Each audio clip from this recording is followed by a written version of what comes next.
Парень шел своими делами, когда внезапно услышал жалобный тонкий писк, доносящийся из подворотни. Без колебаний он последовал за звуком и обнаружил новорожденного котенка, еще совсем малыша. Окрас его шерсти был необычным, черный с проседью, похожий на окрас старых кошек или котов, но это был безусловно маленький котенок. Парень решил, что это, возможно, котенок пумы черный, хотя существование таких пум до сих пор не подтверждено, и ему необходима помощь. Оглядевшись вокруг в поисках кошки-матери, парень понял, что ее нет рядом. Он поднял плачущего малыша и спрятал его под свою куртку.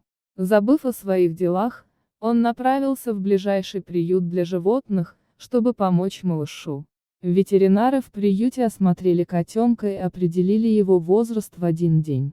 Габариты котенка были не более 15 сантиметров, а весил он всего 85 грамм. Также врачи выявили, что у малыша обожжены подушечки на задних лапках, может от раскаленного асфальта. Касательно необычного окраса шерсти, врачи не достигли единого мнения. Одни считали, что это возможно результат скрещивания домашней кошки с диким лесным котом.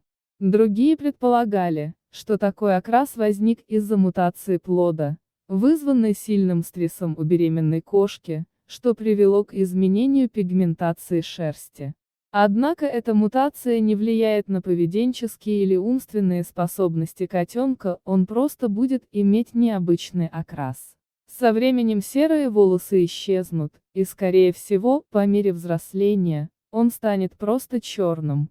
Ее назвали Дженни и поместили для новорожденных в специальный инкубатор, где ему сделали все условия для ее выживания.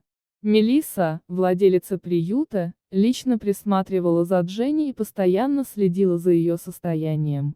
Врачи держались в напряжении, ведь котенок был очень ослаблен, и было непонятно, сможет ли он выжить. Прошло пару недель, и котенок стал набирать силу, подниматься на ножки и исследовать мир вокруг. Все сотрудники приюта не могли не радоваться этим маленьким успехам. Затем Дженни была переведена из инкубатора к кошечке по кличке Джун, она стала недавно мамой. Хотя Дженни также могла бы быть передана опытному коту Хэроу, который жил в другом приюте. Однако Дженни отказалась от молока приемной мамы, предпочитая играть со своими новыми сводными братьями и сестрами.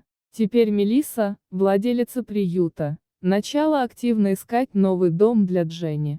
Благодаря популярности истории котенка в социальных сетях, она получила множество звонков и сообщений от людей, желающих усыновить этого особенного котенка.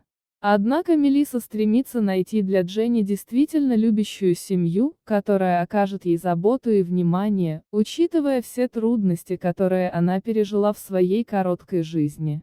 Если вам понравилась история, подпишитесь на канал. Всем добра! Любите животных.